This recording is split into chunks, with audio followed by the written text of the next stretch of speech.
सभी भक्तों का स्वागत है। अभी हम कीर्तन से स्टार्ट करेंगे।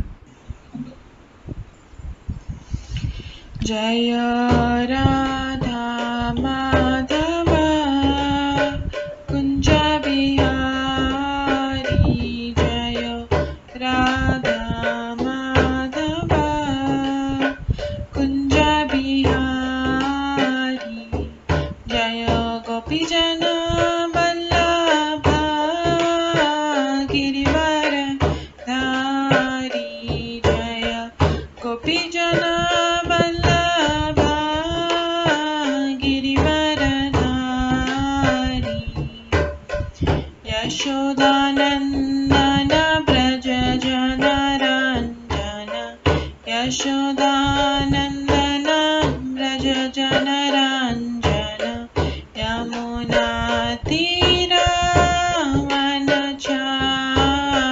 यमुना तीरावनचारी,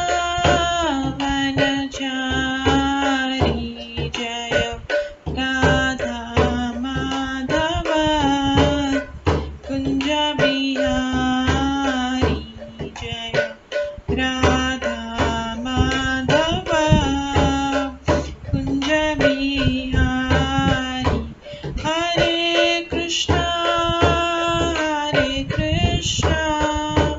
कृष्णा कृष्णा हरे हरे, हरे राम राम राम हरे हरे, हरे कृष्णा कृष्णा कृष्णा हरे हरे, हरे राम राम राम हरे हरे, हरे कृष्णा कृष्णा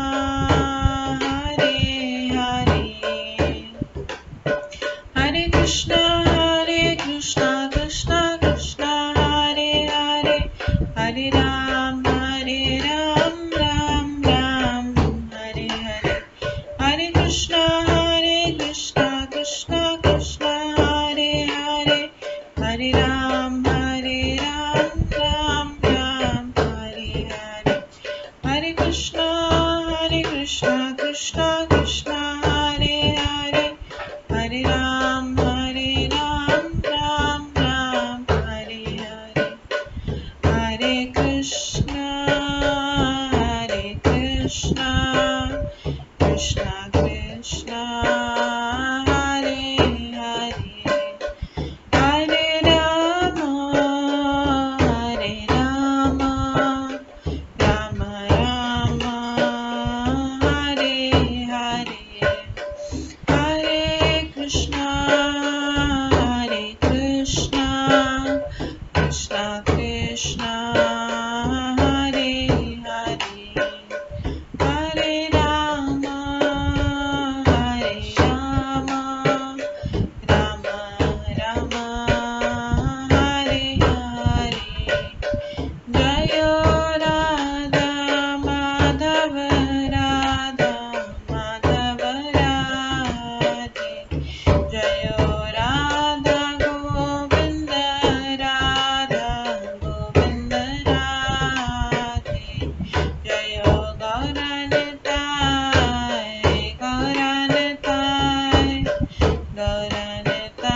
जय गौरनताय, जय जय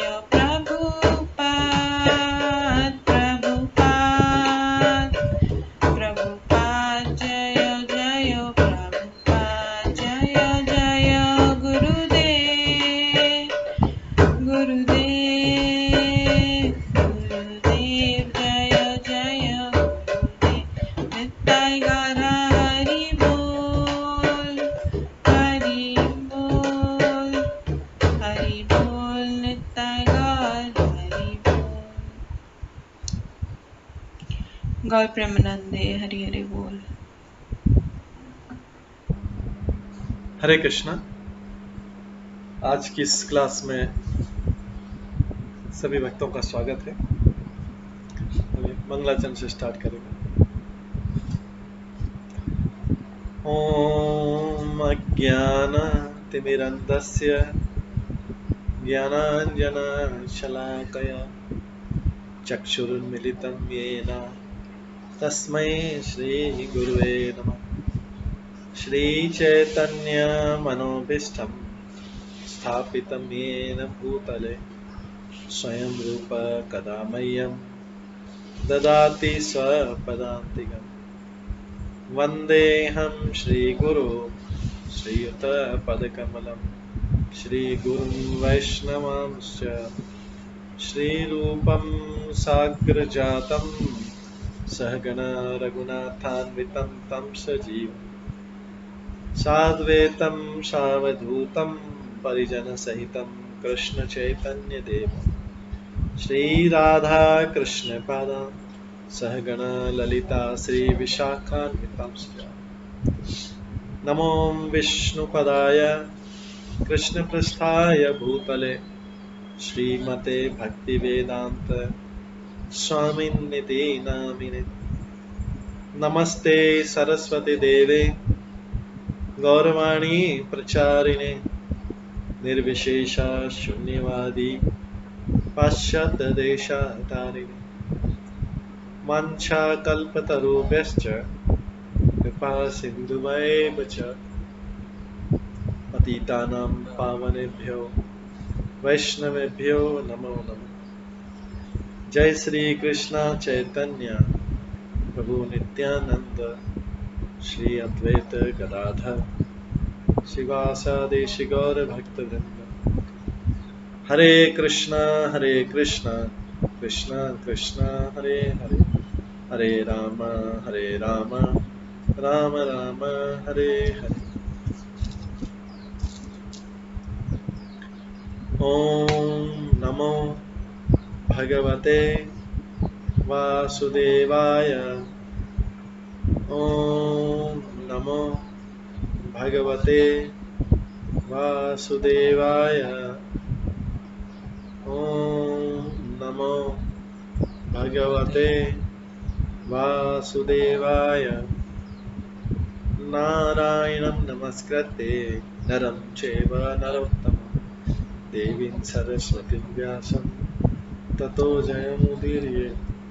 नष्टप्रायेषु भद्रेषु नित्यं भागवत सेवया भगवते उत्तम श्लोके भक्तिर्भवति नैष्ठिकी। कृष्णाय वासुदेवाय देवकी नंदनाय च नन्दगोपकुमाराय गोविन्दाय नमो नमः। सर्ववेदान्तसारमे श्रीभागवतम् इष्यते तद्रसामृतात् नान्यत्र स्याद्रति क्वचित्। आराध्यो भगवान् ब्रजेश तनयस्तनधाम वृन्दावन रम्या काचिदुपासना व्रजवधूवर्गेण या कल्पिता। श्रीमद्भागवतं प्रमाणम् अम्लं प्रेम पुमार्थमः श्रीचैतन्य महाप्रभुमतम् इदं तत्रादरो न परम्। मूकं करोति वाचालं पङ्गुलं क्रियते गिरिं यत्कृपातमहं वन्दे परमानन्दमाधवम्। हरे कृष्णा।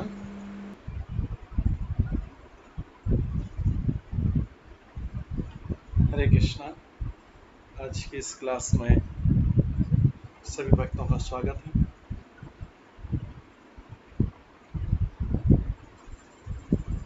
हम कल श्रवण कर रहे थे शिव जी द्वारा विषपान से ब्रह्मांड की रक्षा, जिसमें हमने श्रवण किया था कि किस प्रकार से देवताओं तथा असुरों के बीच संधि हुई। भगवान के कहने पर देवता असुरों के बीच संधि हुई, क्योंकि भगवान ने देवताओं को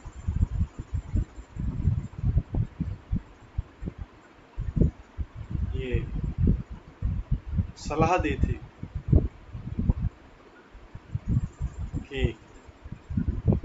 अभी असुरों का समय ठीक है, इसलिए, और आपका समय ठीक नहीं है, इसलिए आप लोग संधि कर लीजिए।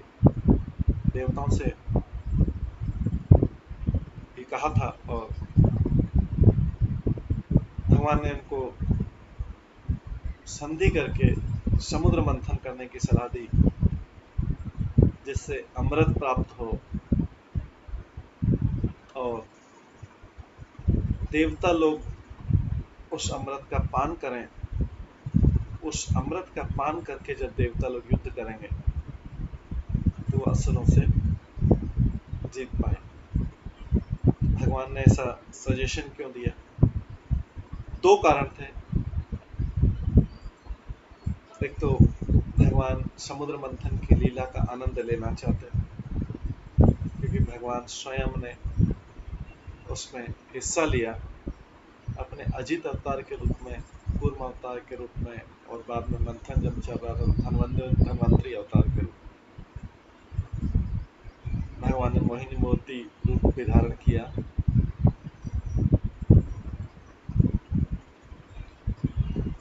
दूसरा कारण था कि भगवान जब इस पृथ्वी पे आते हैं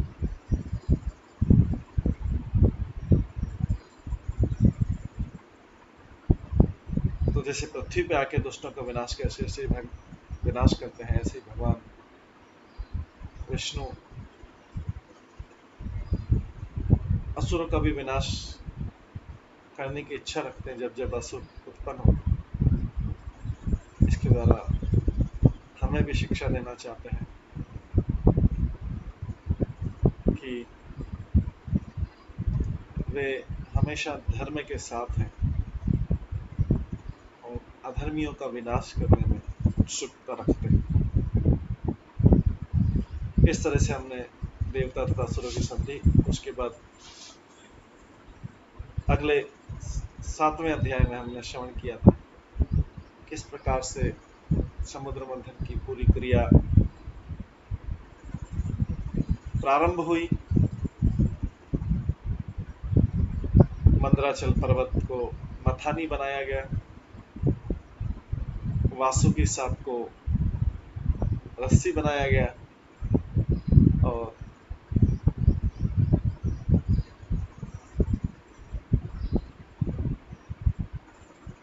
इस तरह से समुद्र मंथन का कार्य शुरू हुआ।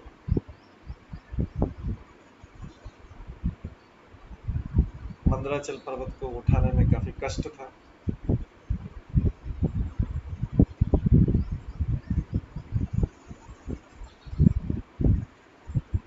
लेकिन फिर भी उसको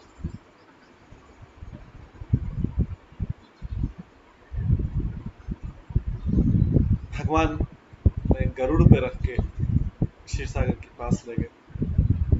वहां पर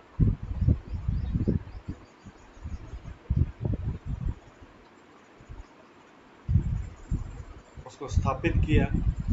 फिर भगवान ने कूर्म अवतार के रूप में उस मंदराचल पर्वत को धारण किया। अजित के रूप में भगवान के हजारों भुजा वाले अवतार के रूप में उन्होंने पर्वत की शिखा पर बैठे। अजित के रूप में उन्होंने हिस्सा भी लिया जब लोग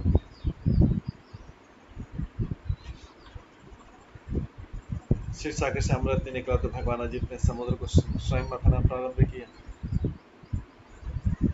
भगवान की शोभा का वर्णन हमने सुना। भगवान श्याम बादल की भांति देख रहे थे, वे पीले वस्त्र पहने हुए थे, उनके कानों के कुंडल बिजली की तरह चमक रहे थे और उनके बाल कंधों पर बिखरे हुए थे।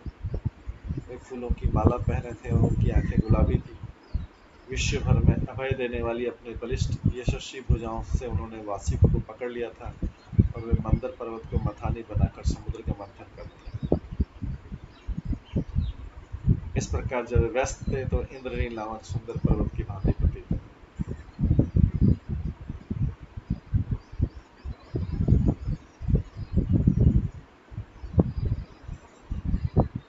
आज हम 18वें श्लोक से श्रवण करेंगे कि भगवान जब समुद्र मंथन प्रारंभ करवाते हैं तो उसमें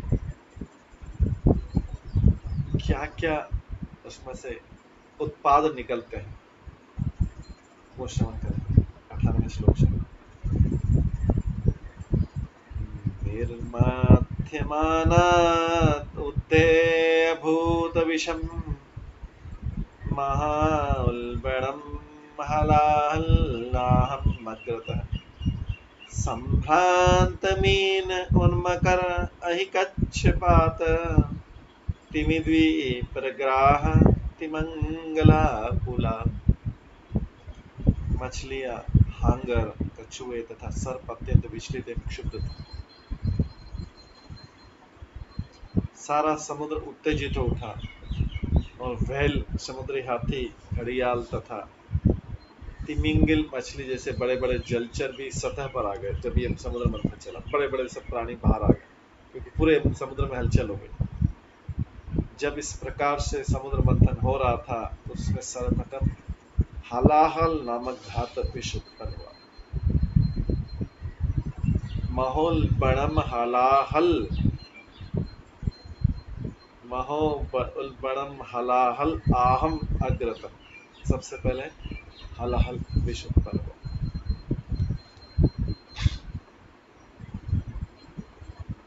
आगे 19 श्लोक में था तदुग्रवेगं दिशि दिशि उपरि अधय विसर्पतः उत्सर्पतः असह्यम् अप्रति भीता प्रजा दुद्रहो अंगसैश्वरा अरक्ष्यमाणा शरणं सदाशिवम्।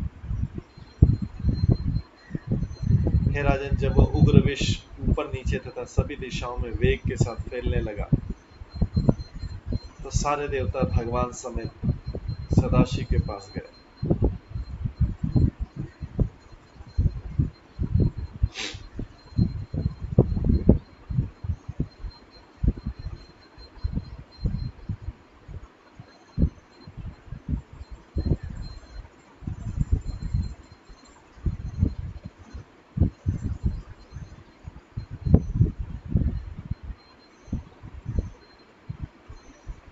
अपने को असुरक्षित तथा अत्यंत भयभीत पाकर वे सब उनकी शरण मांगने लगे।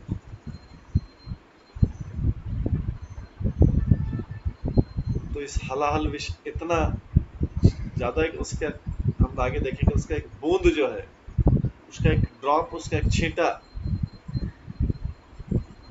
उस एरिया को पॉइजनस करने, एरिया को विषैला बनाने के लिए सफिशिएंट। एक उसका छींटा भी एक एरिया को विषैला बना सकता है।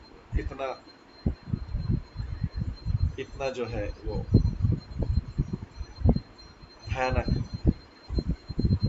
इसलिए उस विष को देख के क्या रही है, तो विष निकल रहा है, उसके छींटे पड़ रही है सब जगह तेजी के साथ, जैसे फाउंटेन जैसा निकलता है विष, ऐसा विष निकल, पूरा नॉन स्टॉप विष निकल रहा है। उसको कैसे संभाला जाए?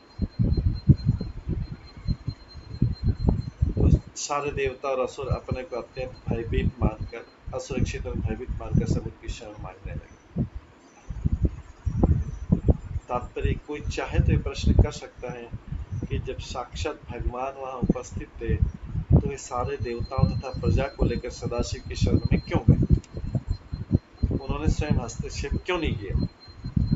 भगवान अजीत के रूप में भी थे। इस प्रसंग में श्री मध्वाचार्य सावधान करते हैं, रुद्रस्य यशसो अर्थाय स्वयं विष्णु विषम विभु न सज्जहे समर्थो अपि वायुम चोचे प्रशांते। भगवान विष्णु स्थिति को संभालने में पूरा सक्षम थे, किंतु शिव जी को श्रेय प्रदान करने के लिए उन्होंने कोई कार्य नहीं की। वो चाहते थे कि ये शिव जी के पास जाए, ऐसे शिव जी का महत्व पता लगे। शिव जी क्या भगवान से बड़े हैं क्या? नहीं, शिव जी भगवान के ही एक गुणावतार है, लेकिन उससे ज्यादा वो है कि शिव जी भगवान के परम भक्त हैं। वैष्णवा नाम यथा शंभु, वैष्णवों में सर्वश्रेष्ठ है। तो भगवान विष्णु जो है अपने भक्तों की महिमा बढ़ाने के लिए उनको कई कार्य देते हैं जो इम्पॉसिबल लगता है, लेकिन उनके भक्तों द्वारा संपूर्ण किया जाता है।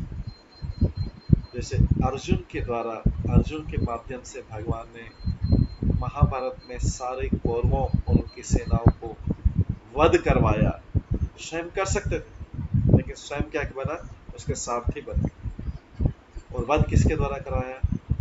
अर्जुन के द्वारा कराया। श्रेय किसको मिला? अर्जुन को मिला।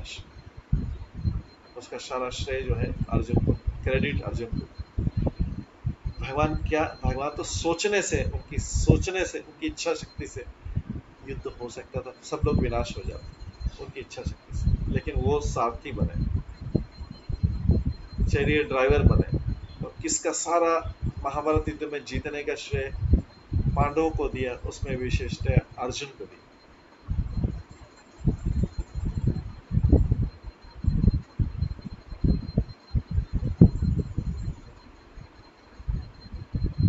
शिव जी ने बाद में सारा विष पी लिया और अपने गले में रखा। इसलिए भगवान शिव जी का नाम नीलकंठ भी बोला जाता है। वो विष को उन्होंने अपने हृदय में, अपने उदर में नहीं उतारा, उसको अपने गले तक रखा, क्योंकि उनके हृदय में भगवान स्वयं, जिस सबके हृदय में परमात्मा बैठे, उनके हृदय में भी साक्षात भगवान बैठे। वो नहीं चाहते थे कि उनको कोई कष्ट पहुंचे, इसलिए उन्होंने जो है उसको गले में तक रखा। इससे उनका गला जो है नीला पड़ गया, पॉइजन के कारण, विष के कारण। इसलिए उनका नाम हो गया नीलकंठ। तो ये भगवान अपने भक्तों की महिमा बढ़ाने के लिए, शिव जी उनके परम भक्त हैं, परम वैष्णव। वैष्णव का अर्थ था जो विष्णु का भक्त। इस तरह से उन्होंने, शिव जी ने बाद में सारा विष पी लिया और अपने गले में रख लिया।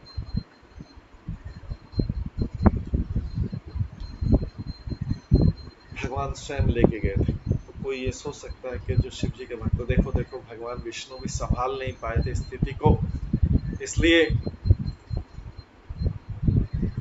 शिव जी के पास प्रार्थना करने लगे। ये तो उसी तरीके से हो गया जैसे भगवान रामचंद्र ने समुद्र को क्रॉस करने, समुद्र को पार करने के लिए, लंका में जाने के लिए समुद्र से प्रार्थना की थी, और शिव जी की भी प्रार्थना की, रामेश्वरम। तो लोग आज भी ये प्रश्न पूछते हैं कि भगवान ने, क्या स्वयं उनमें शक्ति नहीं थी? भगवान में सारी शक्तियां तो भगवान से आती हैं, लेकिन भगवान अपने भक्तों को उसका क्रेडिट देना चाहते हैं। 20वें श्लोक में आता है, विलोक्य तम देव वरम त्रिलोक्या भावाय देव्या मुनिमा आसीनम मद्रो अपवर्ग हेतो तपः जुषाणम स्तुतिभिः प्रणेम। देवताओं ने शिव जी को तीनों लोकों के मंगलमय अभ्युदय हेतु तपस्या करते हुए अपनी पत्नी भवानी सहित कैलाश पर्वत की चोटी पर देखा। भगवान शिव हमेशा तपस्या में लगे रहते, भगवान के साथ उनका और कोई काम नहीं, बाकी कार्य तो उनकी इच्छा से हो जाता है। कभी कभी लीला करने के लिए वो युद्ध में, स्वयं युद्ध में भाग ले लेते हैं, जैसे त्रिपुरारी, जिस असुर के पास त्रिपुर था, उससे युद्ध किया, इसलिए उनका नाम हो गया त्रिपुरारी।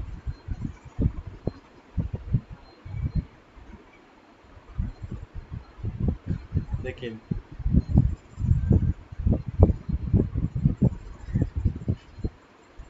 देवताओं ने जब जाके देखा तो शिव जी तपस्या कर, तीनों लोगों के मंगलमय अभ्युदय हेतु तपस्या कर, तीनों लोगों के मंगलमय, उच्च लोक, मध्य लोक और निम्न लोक। शिव का मतलब होता है ऑल ऑस्पिशियस, सर्व मंगलमय। शिव शब्द का अर्थ, शिव शब्द का अर्थ है सर्व मंगलमय, ऑल ऑस्पिशियस। देवताओं ने शिव जी को तीनों लोकों के मंगलमय अभ्युदय हेतु तपस्या करते हुए अपनी पत्नी भवानी सहित कैलाश पर्वत की चोटी पर देखा। मुक्ति की कामना करने वाले मुनिगण उनकी पूजा कर रहे थे। विष्णु की कृपा से शिव जी मुक्ति प्रदान कर सकते, लेकिन उसमें विष्णु की परमिशन जरूरी है।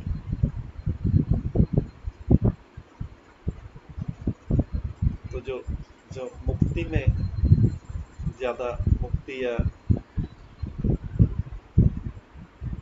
भगवान की ब्रह्म ज्योति तक पहुंचने में विश्वास रखते हैं, वे सब जो है शिव जी की पूजा करते हैं। इसके अलावा निम्न लेवल पे जो तमोगुणी जीव हैं वो भी शिव जी के पास जाते हैं, क्योंकि वो तमोगुण से सीधे सतोगुण में नहीं आ सकते, लेकिन शिव जी की कृपा से शिव जी उनको शरण देते हैं। भगवान के आदेश से सब कुछ चलता है। ऐसे तमोगुण लोगों को भी शरण देते हैं, उनकी भौतिक इच्छाएं पूरी करके फिर धीरे धीरे उनको भगवान की तरफ ले जाते हैं।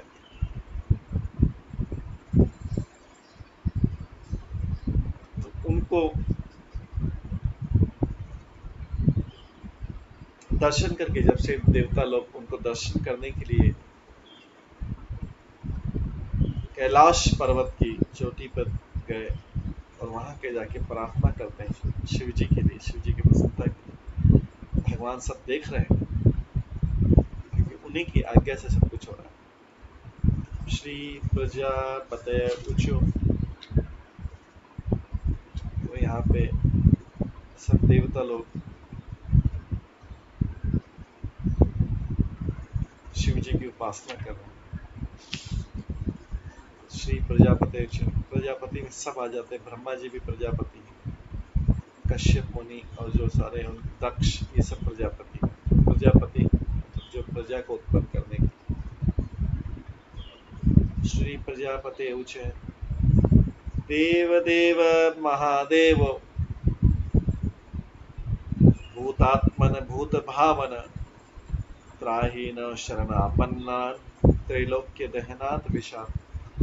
प्रजापति ने कहा है, देवश्रेष्ठ महादेव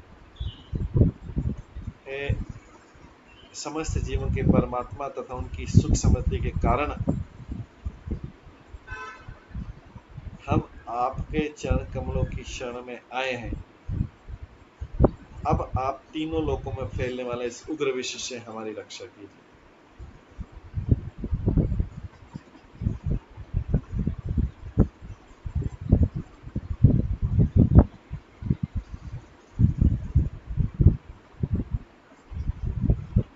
इस तरह से जाके प्रजापतियों ने रक्षा की।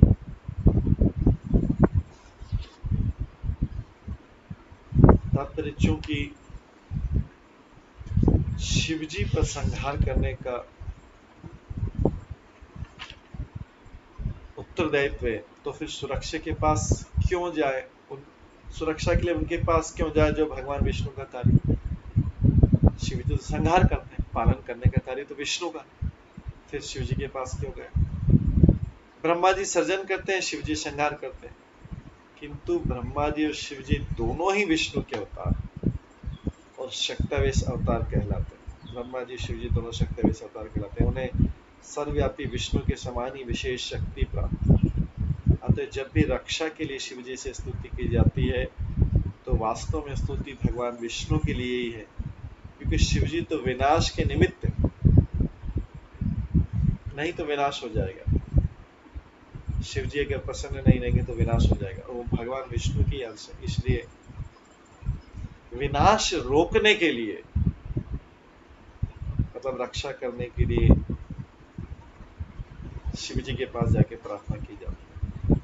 शिव जी भी ईश्वरों के नियंत्रक में से एक है, जो शक्तावेश अवतार कहलाते हैं। उन्हें गुण के समान, विष्णु के समान गुणों वाला कहकर संबोधित किया जाता है।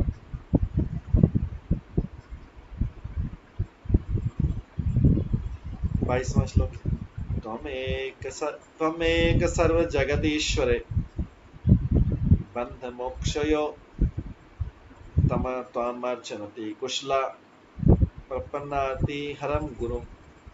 हे प्रभु, आप सारे विश्व के बंधन तथा मोक्ष के कारण हैं, क्योंकि आप इसके शासक हैं।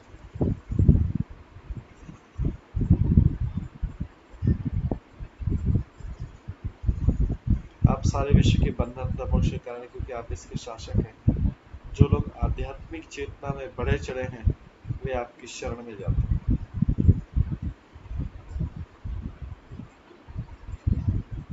अतः आप उनके कष्टों को दूर करने वाले और आप ही उनकी मुक्ति के कारण, अतः हम आपकी पूजा करते हैं।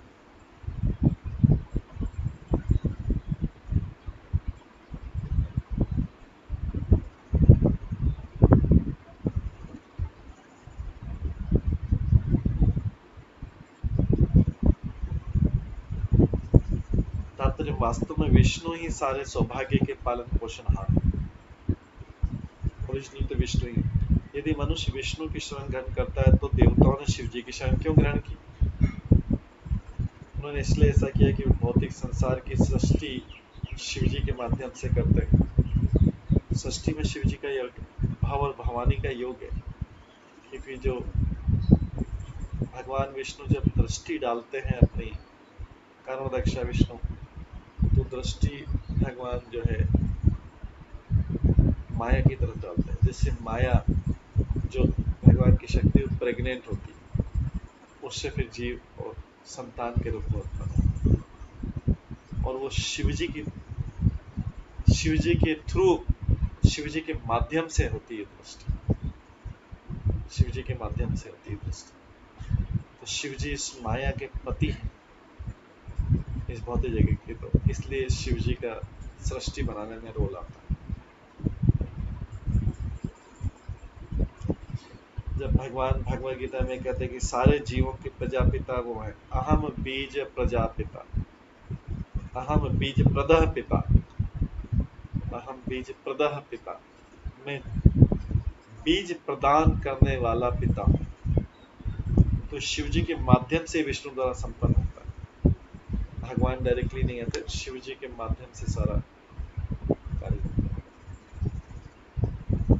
भगवान विष्णु सदैव भौतिक कार्यकलापों से विरक्त रहते हैं।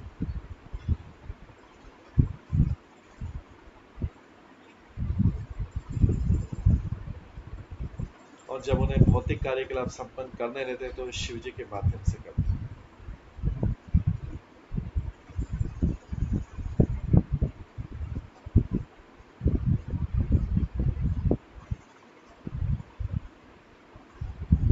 अतः शिव जी की पूजा विष्णु के स्तर पर की जाती है। जब विष्णु बहिरंगा शक्ति से अछूते रहते हैं तो भगवान विष्णु होते हैं, किंतु जब वे बहिरंगा के संपर्क में आते हैं तो शिव जी के रूप में प्रकट होते हैं।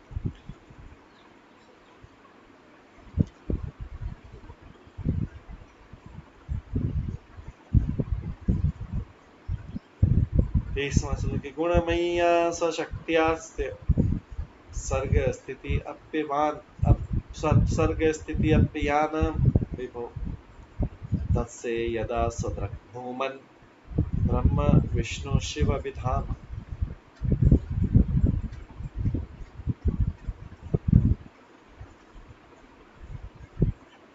तो शिव जी की प्रार्थना में बोला गया है, हे प्रभु, आप स्वयं प्रकाशित हैं तथा सर्वश्रेष्ठ। आप अपने निजी शक्ति से इस भौतिक जगत सृजन करते हैं, और जब आप सृष्टि पालन तथा संहार करते हैं तो ब्रह्मा विष्णु तथा महेश्वर के नाम अपना कर लेते हैं।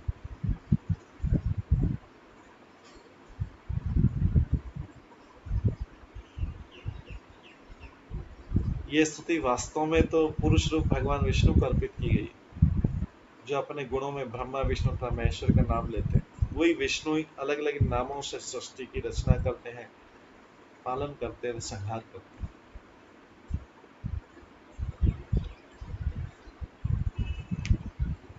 इस स्तुति में आगे बोलते, त्वं ब्रह्म परमं गुह्यं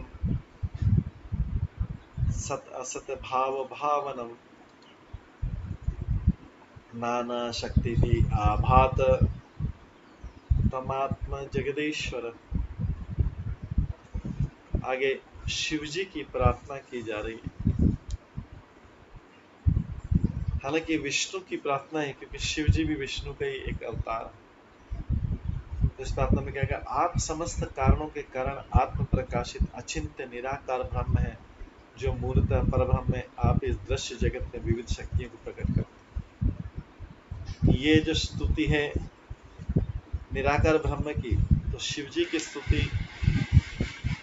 की स्तुति परब्रह्म के रूप में की जाती है।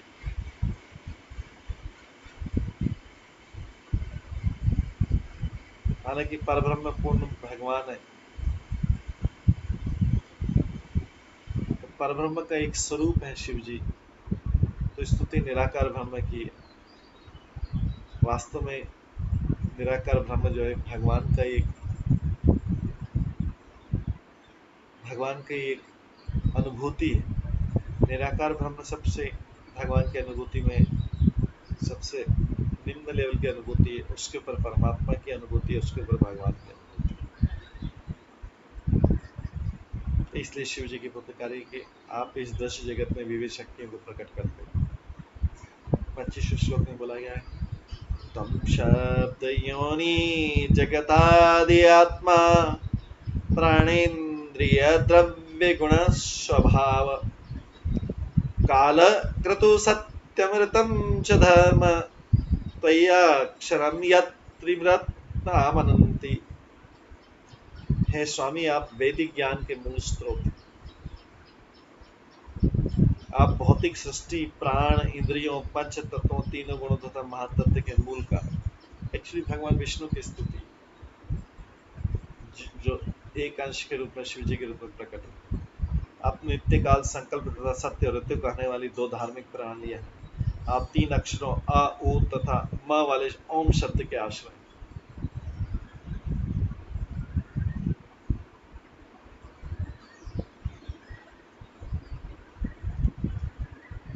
अग्निर्मुखं ते अखिल देवतात्मा क्षितिं विदुलोक भवाङ्घ्रिपङ्कजम् कालं गतिं ते अखिल देवतात्मनो दिशश्च कर्णो रसनं जलीशम्।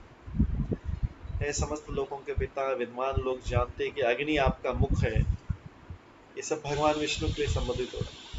पृथ्वी आपके चरण कमल है, आप निखिल देह रूप है, नित्य काल आपकी गति है, सारी दिशाएं आपके कान है और जल का स्वामी वरुण आपकी जीव।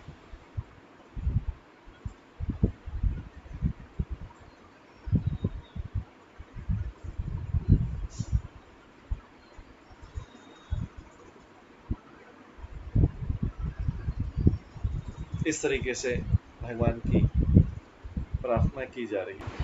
इस तरीके से आप विष्णु की ही प्रार्थना की जा रही है। समस्त लोगों के पिता, विद्वान लोग जानते कि अग्नि आपका मुख है, पृथ्वी आपके चरण कमल है, आप निखिल देव रूप है, नित्य काल आपकी गति है, सारी दिशाएं आपके कान है और जल का स्वामी वरुण आपकी जीव। तात्पर्य श्रुति मंत्र में कहा गया अग्नि सर्वदेवता, अग्नि सारे देवताओं का पुंज है, प्रकाश।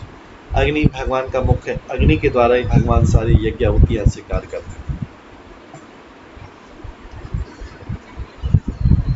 27वां श्लोक आता है, नाभि नमहते श्वसनं नमस्वान् सूर्यश्च चक्षुषि जलं स्मरेत परावर्रात्माश्रयं तवात्मा सोममनद्यो भगवन् शिरः।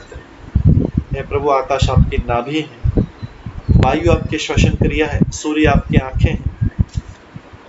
आकाश आपकी नाभि, वायु आपके श्वसन क्रिया, सूर्य आपकी नाभि, जल आपका वीर्य है। आप समस्त प्रकार के उच्च तथा निम्न जीवों के आश्रय हैं। चंद्रदेव आपका मन है और उच्चतर लोक मंडल आपके सिर। ये सब हमने भगवान के विराट रूप के वर्णन में भी श्रवण किया। उसी रूप में प्रार्थना की जाए, विष्णु की प्रार्थना है, शिव जी के।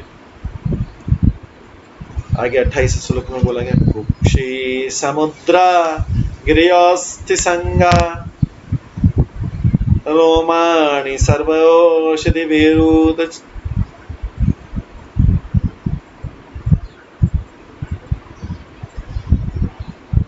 विरुदस्ते छंदांसि साक्षात् तव सप्त धातव त्रयीमयात्महृदयं सर्वधर्म। हे प्रभु, आप साक्षात तीनों वेद हैं, सातों समुद्र आपके उदर हैं और पर्वत आपकी हड्डियां हैं, सारी औषधियां, लताएं तथा वनस्पति आपके शरीर के रोए।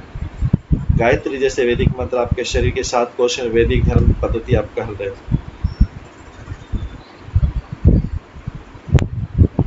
भगवान का ये वर्णन चल रहा है 29वें श्लोक में।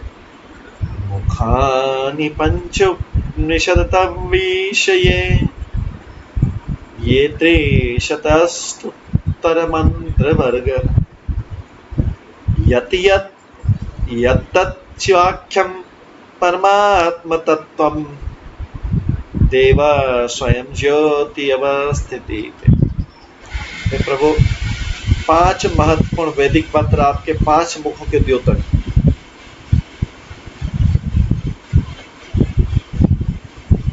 5 जो वैदिक मंत्र हैं ये आपके 5 मुखों के द्योतक। एक्चुअली शिवजी पंचमुखी, शिवजी का पंचमुखी के रूप में वर्णन किया गया। शिवजी 5 मुख वाले, तो वो 5 महत्वपूर्ण वैदिक मंत्र आपके पंचमुखों के द्योतक हैं, जिनसे 38 महत्वपूर्ण वैदिक उत्पन्न हुए। 38 मंत्र कौन से हैं ये हम आगे के श्लोक में श्रवण करें। 5 जो मंत्र हैं वैदिक कौन से? पुरुष, अघोर, सद्योजात, वामदेव तथा ईशान। ये 5 मंत्र उन 38 मंत्रों की कोटि में आते हैं जो शिवजी द्वारा उच्चारित हैं। तो 5 मुखों से शिवजी 5 मंत्र का अवतरण करते हैं। आप शिव नाम से विख्यात, स्वयं प्रकाशित, आप परमात्मा नाम से प्रत्यक्ष परम सत्य के रूप में स्थित है, बेसिकली विष्णु की आराधना।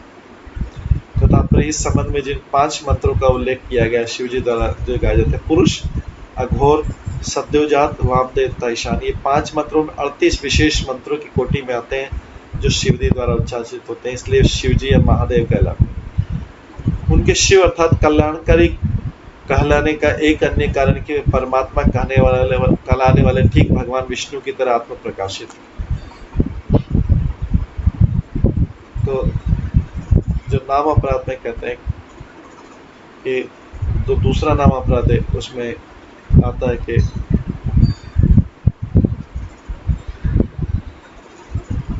ब्रह्मा शिवजी या उनके नाम को, उनको या उनके नाम को भगवान के बराबर या स्वतंत्र समझते। भगवान उनसे बड़े, उन्हीं के अंश के रूप में और उनसे स्वतंत्र नहीं। इसलिए यहाँ पे कहा गया है वे शिवजी महादेव कहलाते हैं। उनके शिव अर्थात कल्याणकारी कहलाने का एक कारण यह है कि वे परमात्मा कहलाने वाले ठीक भगवान विष्णु की तरह आत्म प्रकाशित। चूंकि शिवजी भगवान विष्णु के प्रत्यक्ष अवतार हैं, अतः विष्णु के प्रत्यक्ष प्रतिनिधि हैं। इस तथ्य की पुष्टि एक वैदिक मंत्र में होती है। पतिम विश्वास्तरेम शिवम शाश्वतम शिवम अच्युतम। परमात्मा अनेक नामों से जाने जाते हैं, जिनमें से महेश्वर, शिव तथा अच्युत विशेषता उल्लेख।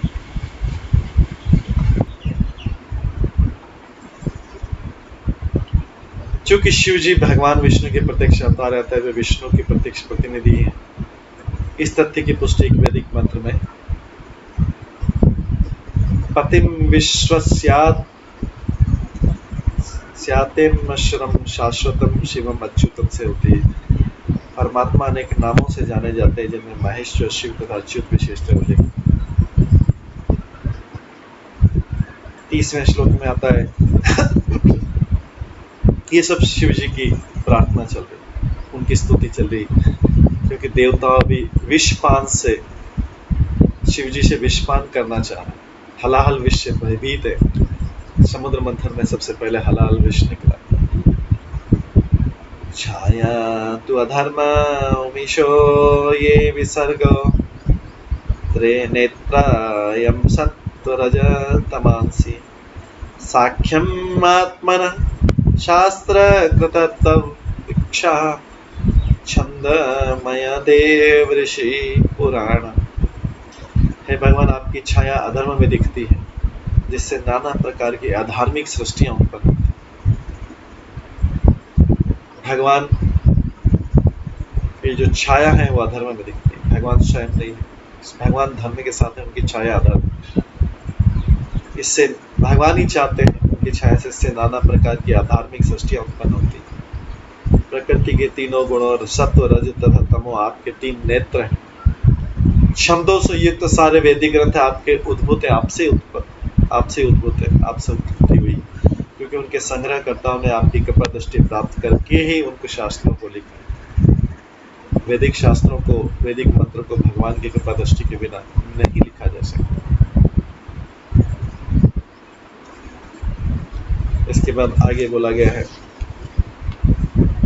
31 श्लोक में, नाते गिरित्रखिलोकपाल विरिंच वैकुंठ सुरेंद्र गम्यम ज्योति परम यत् रजतमश्च सत्तम न यत् ब्रह्म निरस्त भेदम।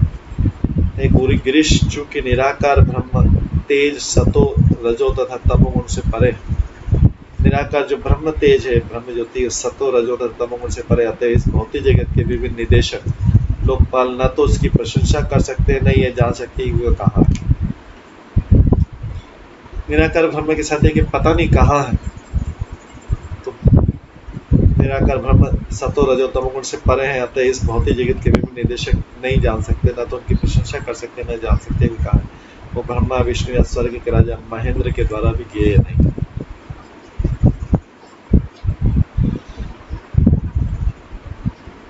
राजा इंद्र को कई बार महेंद्र बोला जाता है, महान इंद्र। तात्पर्य ब्रह्म ज्योति वास्तव में भगवान का तेज। गिरीश शिव जी का दूसरा नाम है। गिर मतलब होता है पर्वत, कैलाश पर्वत वो उनका स्थान है, इसलिए कई बार गिरीश बोला जाता है।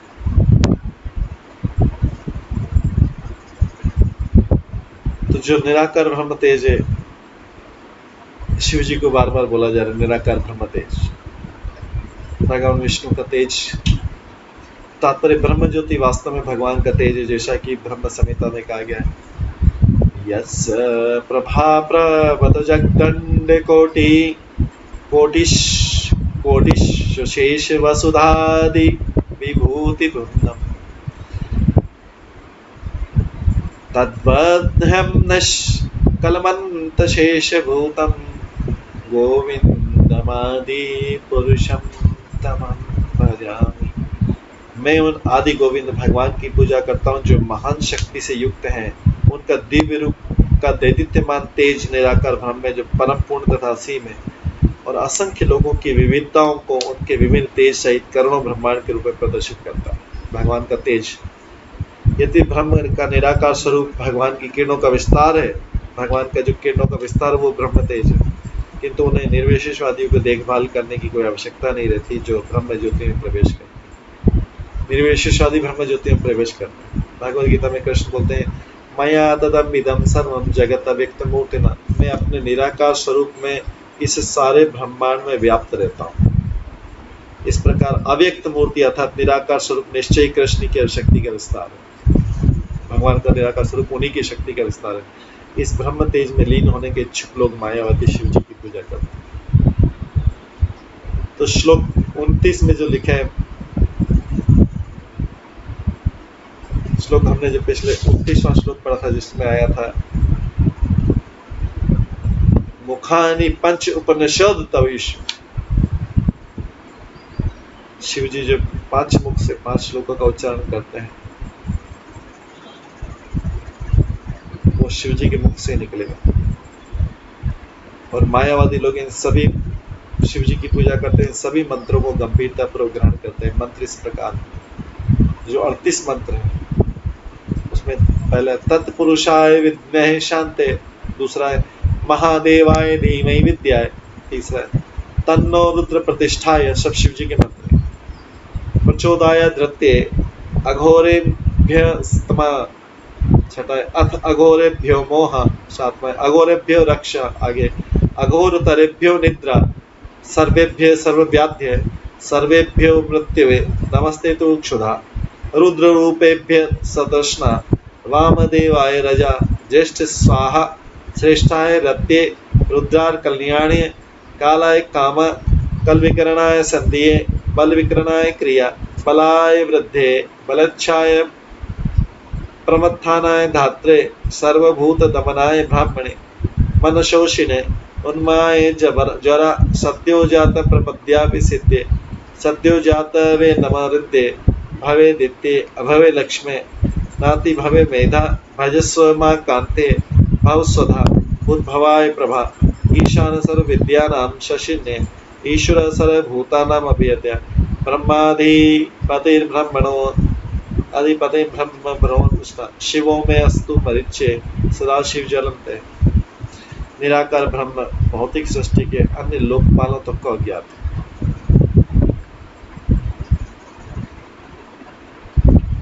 जो निराकार ब्रह्म है सृष्टि के लोकपाल देवताओं को भी पता नहीं उनके बारे में। इनमें ब्रह्मा इंद्र यहाँ तक कि विष्णु भी सम्मिलित है। इनको ऐसे अर्थ नहीं कि विष्णु सर्वज्ञ नहीं है। भगवान विष्णु सर्वज्ञ है, किंतु उन्हें जानने की आवश्यकता नहीं कि सर्वव्यापी अंश में क्या रहा है। भगवान को जानने की आवश्यकता नहीं कि मेरे अंश में क्या हो रहा है। उन्होंने तो सारे रूल बना दिए, उसके अनुसार होता है, वो डिटेल में नहीं जाते। अतः भगवद गीता में भगवान कहते हैं यद्यपि प्रत्येक मनुष्य उनका अंश है, मया तदम इदम सर्वम।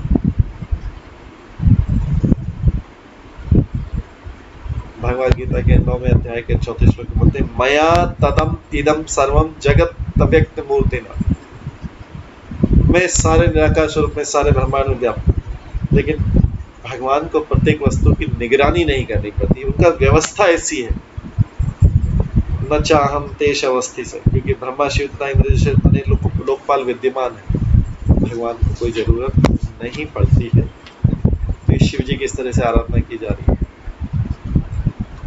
32 श्लोक में बोलते हैं कामधरत्रे प्रकालगरादि अनेक भूता ध्रुवक्षप्यतस्तु ते न तत्ते यतु अंतकाले इदम् आत्मकृतं स्वनेत्र वही स्फुलिंग शिखया वसितं न वेद। जब आपकी आंखों से उद्भूत लपटों तथा चिंगारियों से प्रलय होता है शिव जी से, तो सारी सृष्टि जलकर राख हो जाती है, तो भी आपको पता नहीं चलता कि कैसे हुआ है, आपके अरेंजमेंट से हुआ है। अतः आपके द्वारा दक्ष यज्ञ, त्रिपुरासुर तथा कालकूट विष विनष्ट किए जाने के विषय में क्या कहा जा सकता है, जब प्रलय का ही आपको पता नहीं लगता, आपके बस चाहते हैं और उससे हो जाता है। ऐसा अरेंजमेंट है। ऐसे कार्यकलाप आपको अर्पित की जाने वाली स्तुतियों के विषय नहीं बन सकते। इतने ये सारे चाहे बड़े बड़े काम है, लेकिन हम इसको अपनी स्तुति कर नहीं बना सकते, क्योंकि आप उससे बड़े बड़े काम करते हैं।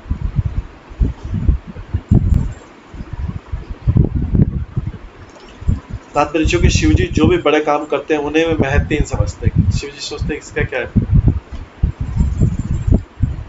अतः मंथन से उत्पन्न उग्र विष को निरर्थक करने के विषय में क्या कहा जा सकता है, उससे बड़े बड़े काम करते हैं। खाली विष पीना क्या बात है, जो अभी समुद्र मंथन के लिए जिसके लिए देवता लोग प्रार्थना कर रहे हैं, देवता लोग आगे प्रजापति लोग फिर भी प्रार्थना करते हैं। ये तो आत्मराम गुरु भी हृदय चिंतित अंगिरे द्वंद्वम चरंतम मया तपसा अभिप्तम कथन्ते उग्र पुरुषम निरतम शमशाने तेनु नमुतिम विदना तब हाथ लज्जा। सारे विश्व को उपदेश देने वाले महान आत्मतुष्ट व्यक्ति अपने हृदयों में आपके चरण कमलों का निरंतर चिंतन करते।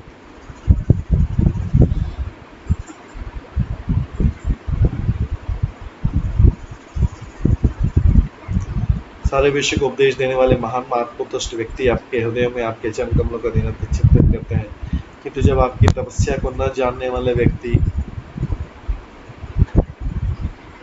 आपको उमा के साथ विचरते देखते हैं, तो वे आपको ब्रह्मवश कामी समझ लेते हैं। अरे तो इतनी सुंदर स्त्री पार्वती के साथ भ्रमण कर। दुर्गा देवी इस भौतिक जगत की, पार्वती देवी सबसे सुंदर है, क्योंकि वही तो माया है।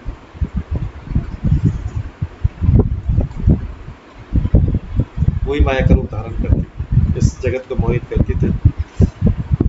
आप सारे विश्व को उपदेश देते हैं, और जो इस संसार के महान तुष्ट व्यक्ति वो आपको हृदय में धारण करते हैं, किंतु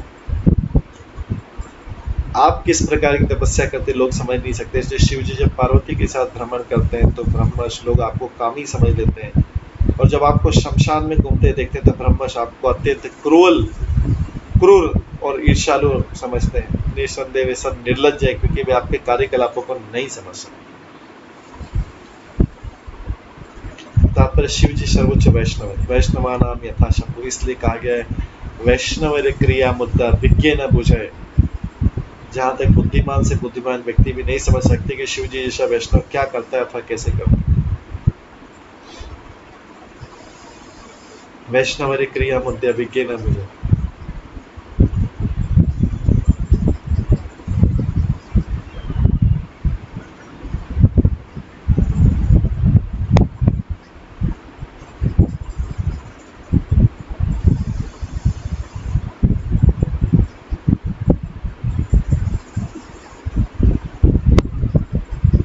यहाँ तक कि बुद्धिमान से बुद्धिमान व्यक्ति नहीं समझ सकता कि शिव जी जैसा वैष्णव क्या करता है और कैसे करता है।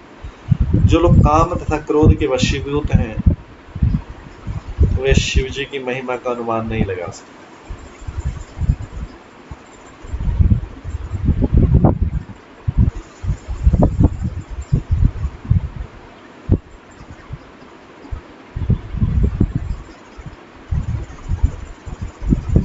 जो लोग काम तथा क्रोध के वशीभूत हैं वे शिव जी की महिमा का अनुमान नहीं लगा सकते, जिनका पद सदैव दिव्य। काम इच्छाओं से संबंध सारे कार्यों में शिव जी आत्मराम के निमित्त मात्र है। अतः सामान्य व्यक्तियों को शिव जी तथा उनके कार्यकलापों को समझने का प्रयत्न नहीं करना चाहिए कि शिव जी कैसे कार्य करते हैं। जो लोग काम तथा क्रोध के वशीभूत हैं शिव जी की महिमा का अनुमान नहीं लगा सकते, उनका पद सदैव दिव्य है। जो शिव जी के कार्यकलापों की आलोचना करने का प्रयास करते हैं और निर्लज समझ नहीं पाएंगे। शिव जी तो भगवान विष्णु का एक अंश, उन्हीं का अवतार।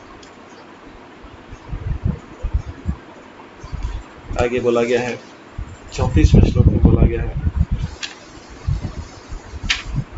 ततस्य ते सत् असतो परतः, ततस्य ते सत् असतो परस्य न अंजस्वरूप गमने प्रभवन्ति।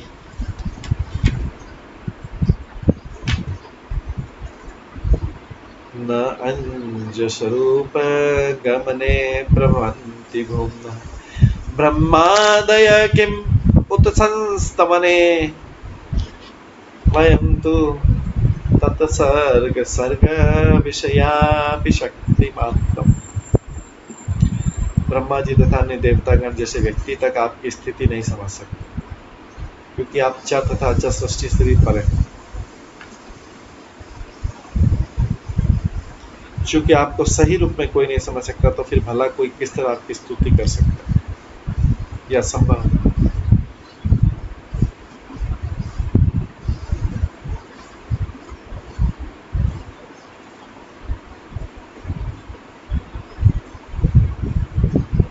जहां तक हमारा संबंध है, हम ब्रह्मा जी की सृष्टि के प्राणी हैं, किंतु हमने अपनी बुद्धि के अनुसार अपनी भावना व्यक्त की।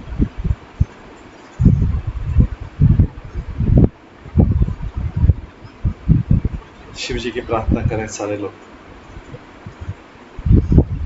ब्रह्मा जी आप शिव जी को समझ नहीं समझ सकते, शिव जी इतने पर। हम ब्रह्मा जी की सृष्टि के प्राणी आते हैं। जब ब्रह्मा जी नहीं समझ सकते तो हम आपकी स्तुति कैसे ठीक से कर सकते हैं। तो देवता लोग, प्रजापति लोग इतनी स्तुति करने के बाद भी सोच रहे हैं कि वो प्रॉपर तरीके से स्तुति नहीं कर पाए। 35वें श्लोक में आता है, एतत् परम प्रपश्याम न परम ते माहेश्वर मृणाय हि लोकस्य व्यक्ति ते अव्यक्त कर्मण। महान शासक, हमारे लिए आपके असली स्वरूप को समझ पाना असंभव है। जहां तक हम देख पाते हैं, आपकी उपस्थिति हर एक के लिए सुख समृद्धि लाती है। उसके परे कोई भी आपके कार्यकलापों को नहीं समझ सकता। हम इतना ही देख सकते हैं, इससे अधिक कुछ नहीं देख पाते। ये देवता लोग इस तरह से स्तुति कर रहे हैं, भगवान की स्तुति कर रहे हैं, शिव जी के रूप की स्तुति कर रहे हैं। शिव जी भगवान का एक अवतार। तो तात्पर्य, जब देवतागण शिव जी इस तरह स्तुति करे तो उनका आंतरिक प्रयोजन उन्हें प्रसन्न करना है शिव जी को, जिससे वो हलाल विषय उत्पन्न उपद्रवकारी स्थिति को ठीक कर। जैसा कि भगवद गीता में कहा गया, काम स्थित हृदय ज्ञान प्रपद्यन्त्यान देवता। जब कोई देवताओं की पूजा करता है तो निश्चित है कि वह इन देवताओं की कृपा से अपनी आंतरिक इच्छाओं की पूर्ति करता है। सामान्यतः लोग किसी न किसी उद्देश्य के लिए देवताओं की पूजा में लिप्त रहते हैं।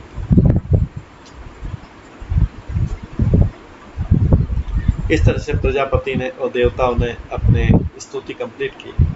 उसके बाद सुखदेव गोस्वामी बोलते हैं, श्री शुक वाचा तत्वीक्ष्य व्यसनं तासां कृपया प्रस्पीडित सर्वभूता सुहृदय देवा इदम आह सतिम प्रिया। श्री सुखदेव गोस्वामी कहते हैं, शिव जी सारे जीवों के प्रति सदैव कल्याणकारी हैं, उनका नाम ही शिव है। जब उन्होंने देखा कि सारे जीव विष के सर्वत्र फैलने के कारण अत्यंत उद्विग्न है, शिव जी ने देखा कि सारे जीव विष के कारण इतने परेशान हो रहे हैं और सब समुद्र के जीव, क्षीर सागर के जीव और देवता और असुर दोनों ही हो रहे, तो वे अत्यंत दयाद्र हो गए, उनको दया आ गई। अतः उन्होंने अपनी नित्य संगिनी सती से इस प्रकार कहा। तो सती उनकी शक्ति है, तो सती से शिव जी बोलते हैं उनकी सलाह, क्योंकि वो भी उनकी शक्ति भौतिक जगत में, तो उससे उनको सजेशन ले रहे हैं साथ।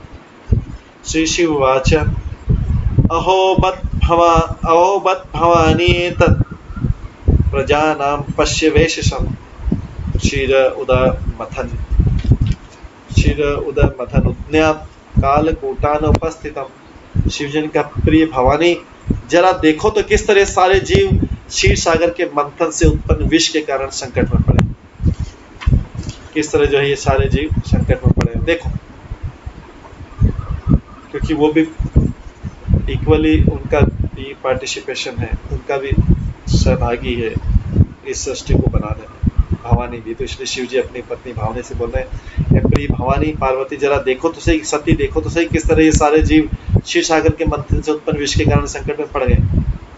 आसाम प्राण परिसुनाम विधेयम अभयम ही में एतमान ही प्रभो अर्थ यत दीन पार पालनम। जीवन संघर्ष में लगे समस्त जीवों को सुरक्षा प्रदान करा मेरा कर्तव्य है। निश्चय स्वामी के कर्तव्य के पीड़ित आश्रितों की रक्षा करा। तो जीव इस तरह से पीड़ित हो रहे सारे, तो मेरा कर्तव्य मैं इनकी रक्षा करूं। भवानी से बोल रहे हैं, अपनी पत्नी से बोल रहे हैं, सती से। प्राणे से प्राणिन पांति साधव क्षण भंगुरे बद्ध बेरेशु भूतेषु मोहितेषु आत्माया। भगवान की माया से मोहग्रस्त सामान्य लोग सदैव एक दूसरे के प्रति शत्रुता में लगे रहते हैं, किंतु भक्तगण अपने नश्वर शरीरों को भी संकट में डालकर उनकी रक्षा करने का प्रयास करते हैं। तात्पर्य वैष्णव का लक्षण है, पर दुख दुखी बद्धात्मा को दुखी देखकर वैष्णव सदा दुखी रहता है, अन्यथा उन्हें सुखी बनाने की शिक्षा देने का कोई अर्थ नहीं। भौतिक त्यार्थी जीवन में लोग शत्रुता के कार्य में अवश्य लगे रहते हैं, अतः ऐसे जीवन की तुलना संसार दावानल से की गई, जंगल की अग्नि से की गई, जो स्वतः लग जाती है। शिवजी तथा परंपरा पद्धति में उनके अनुयायी लोगों को भौतिक जीवन की इस भयावह स्थिति से बचाने का प्रयास करते हैं। शिव जी के इन सिद्धांतों का पालन करने वाले भक्तों तथा रुद्र संप्रदाय वालों का यही कर्तव्य कि भौतिक जीवन की भयावह स्थिति से जीव को बचाए। वैष्णव संप्रदाय 4 है, जिसमें रुद्र संप्रदाय भी एक है, क्योंकि शिव जी सर्वतेज वैष्णव है। वैष्णव नाम यथा संभव। निसंदेह हम देखेंगे कि अब शिव जी ने मानवता के लाभ तो सारा विश्व पी लिया, सबके कल्याण सोचते। पुंस कृपयत भद्रे सर्वात्मा प्रियते हरि प्रीते हरो भगवती प्रिय अहम स चराचर तस्मात् इदम गरम भुंजे प्रजा नाम स्वस्ति अस्तु हिम। हे मेरी भद्र पत्नी भवानी,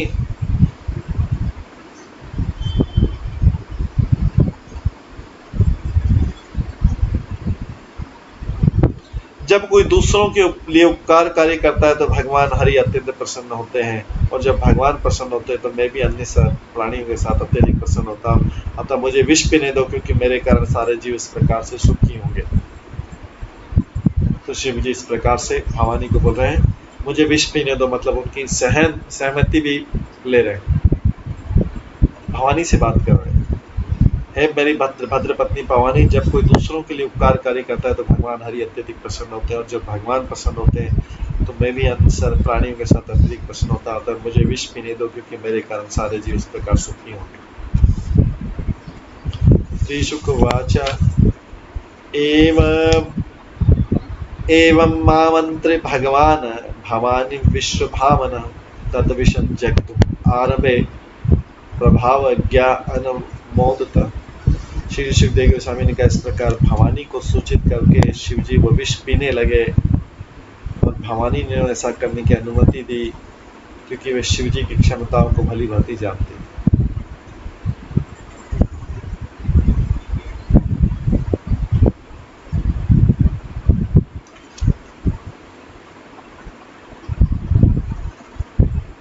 ततः करतलीकृत्य व्यापी हालाहलम विषम अभयक्षत महादेव कृपया भूत भावना।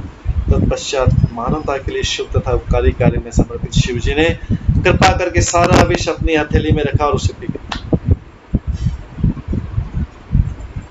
तात्पर्य यद्यपि विष की मात्रा इतनी अधिक थी कि सारे विश्व में फैला था, इतना ज्यादा क्वांटिटी में था, किंतु शिवजी में इतनी महान शक्ति ने उसे घटाकर थोड़ी मात्रा में कर लिया, सारे विष को कंसंट्रेट कर लिया तो अपने हथेली में ले लिया और उसे पी लिया। लेकिन मनुष्य को सलाह दी जाती है कि शिवजी का अनुकरण नहीं करें, वो जो चाहे कर सकते हैं, किंतु जो लोग गांजा तथा अन्य नशीली वस्तुओं का धूम्रपान करके धूम्रपान करके शिवजी का अनुकरण करना चाहते हैं, वैसे सारे कार्यों से अवश्य मारे जाए।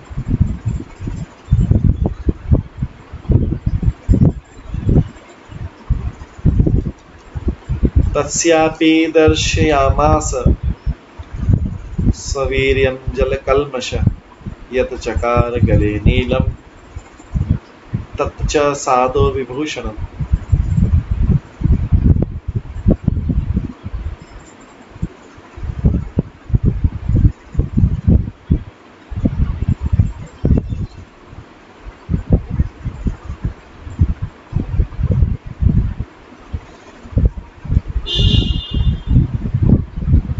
तप्यन्ते लोकतापेन साध्व प्रायशो जना परमाराधम ततहि पुरुषस्य अखिलात्मना। कहा जाता है कि सामान्य लोगों के कष्ट के कारण महापुरुष सदैव स्वेच्छा से कष्ट भोगना स्वीकार करते हैं। प्रत्येक व्यक्ति के हृदय में स्थित भगवान के पूजने से सर्वोच्च विधि मानी जाती है। तात्पर्य जो लोग दूसरों के कल्याण के कार्य में लगे रहते हैं, वे भगवान द्वारा किस तरह तुरंत मान्य होते हैं, इसकी व्याख्या यहाँ पर दी गई। भगवद गीता में भगवान बोलते हैं, ये दम परमं गुह्यं मद भक्तेषु दास्यति न च तस्मान् मनुष्येषु कश्चिन् जन्मे प्रियकृतम्। जो व्यक्ति मेरे भक्तों को भगवद गीता का संदेश उपदेश देता मुझे अत्यधिक प्रिय है, पूजा द्वारा मुझे तुष्ट करने में उससे बढ़कर कोई नहीं हो सकता।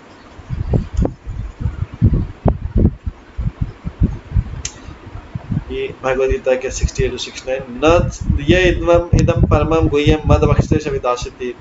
इसके बाद आगे वाले श्लोक में न च तस्मान् मनुष्येषु कश्चिन् जन्मे प्रियकृतम्। भगवान मुझसे उससे प्रिय व्यक्ति नहीं हो सकता जो मेरे उपदेशों को आगे देता है सबको। तो इस भौतिक जगत में अनेक प्रकार के कल्याणकारी, किंतु परम कल्याणकारी कृष्ण भावनामृत का प्रसार करना है। अन्य कल्याणकार प्रभावशाली नहीं हो सकते क्योंकि प्रकृति के नियम तथा कर्म फल रोके नहीं जा सकते। भाग्य या कर्म के अनुसार मनुष्य को सुख या दुख पाता है। उदाहरण, यदि किसी को न्यायालय का आदेश मिला है तो उसे स्वीकार करना चाहिए, इससे लाभ या हानि न हो, इससे चाहे लाभ हो चाहे हानि। उसी प्रकार प्रत्येक व्यक्ति कर्म तथा उसके फल के अधीन है, उसे कोई बदल नहीं सकता। तस्यैव हेतो प्रत्येक कोविदो न लभ्यते यत् भ्रमतः पूरितो।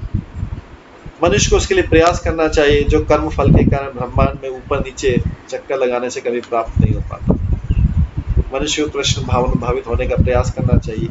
यदि वो कृष्ण भावना भावित को सारे विश्व में प्रसार करने का प्रयत्न करता है तो उसे श्रेष्ठतम कल्याणकारी समझना चाहिए। भगवान स्वतः उससे अत्यधिक प्रसन्न होते हैं। यदि भगवान उससे प्रसन्न होते हैं तो फिर उसके लिए प्राप्त करने के लिए बचता ही क्या। यदि भगवान ने किसी को मान्यता दे दी तो भले ही भगवान से कुछ भी मांगे, किंतु प्रत्येक हृदय में वास करने वाले भगवान उसकी हर एक आवश्यकता पूरी करते हैं। इसकी पुष्टि भगवद गीता में भी हुई। तेषाम नित्याभियुक्तानां योगक्षेममहम्।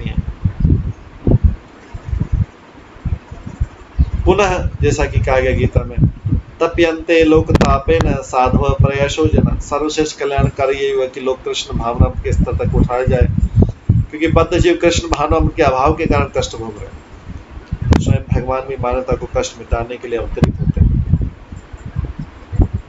भगवद गीता के 4थे अध्याय के 7वें 8वें श्लोक में, जिसमें परित्रणाय साधुना और यदा यदा हि धर्मस्य ग्लानिर्भवति, तो शिव जी भी ऐसा ही कल्याण कार्य करें। तो सभी शास्त्रों का अभिमत है कि कृष्ण भावना मत आंदोलनी प्रसार का प्रसारी विश्व का सर्वश्रेष्ठ कल्याणकारी। इसके फलस्वरूप सामान्य लोगों को जो परम लाभ मिलता है, उसके कारण भगवान भक्त द्वारा दी गई सेवा को तुरंत मान्यता प्रदान करें। 45 श्लोक में निशम्य कर्म ततः शंभो देव देवस्य मीडुषः प्रजा दाक्षाणी ब्रह्मा वैकुंठ च संशिशिर। इस कार्य को सुनकर भवानी जो दक्ष कन्या थी, ब्रह्मा विष्णु समेत सामान्य लोगों ने देवताओं द्वारा पूजित और लोगों को वरदान देने वाले शिव जी के इस कार्य की भूरी भूरी प्रशंसा की।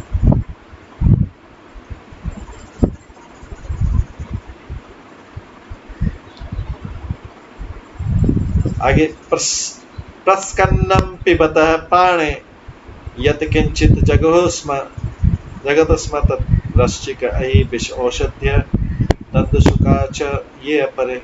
जब शिव जी विषपान कर रहे थे, उस समय उनके हाथ से थोड़ा सा विष नीचे गिर गया। उससे बिच्छू, सर्प, विषैली औषधियां तथा अन्य पंशु जिनका काटना विषैला होता है, वो पी गए। और उसके कारण संसार में हम देखते हैं कि सारे प्राणी जो हैं विषैले हैं। तात्पर्य मच्छर, सियार, कुत्ते तथा अन्य काटने वाले पशुओं या विभिन्न प्रकार के दंत शुक जिनका दंश विषैला होता है, ये समुद्र मंथन से प्राप्त विष को पी गए थे, क्योंकि उतना शिव जी की हथेली से नीचे गिर गया। इसके कारण सभी लोग सब पॉइजनस हो गए, जहरीले हो गए। इस तरह से शिव जी ने विषपान किया। इस अध्याय का नाम ही था शिव जी द्वारा विषपान से ब्रह्मांड की रक्षा। तो पहला तो ये निकला प्रोडक्ट उत्पाद। इसके बाद और क्या क्या आगे निकले वो 8वें अध्याय में। तो अभी समय हो गया है, हम इसको यहीं पे विराम देते हैं और कल जो है हम 8वें अध्याय से श्रवण करेंगे और क्या क्या उत्पाद निकले समुद्र मंथन। तो समुद्र मंथन लीला की जय, ग्रंथराज श्रीमद् भागवतम की जय, श्री प्रभुपाद की जय। सभी भक्तों के लिए एक बार हरे कृष्ण महामंत्र बोलते हैं। हरे कृष्णा कृष्णा कृष्णा हरे हरे, हरे राम राम राम हरे। सभी भक्तों का बहुत बहुत धन्यवाद। आज के प्रश्न जो है वो कल की क्लास में जाएंगे। ठीक है, आज के प्रश्न आप रख सकते हैं, कल की क्लास में जाएंगे। हरे कृष्णा।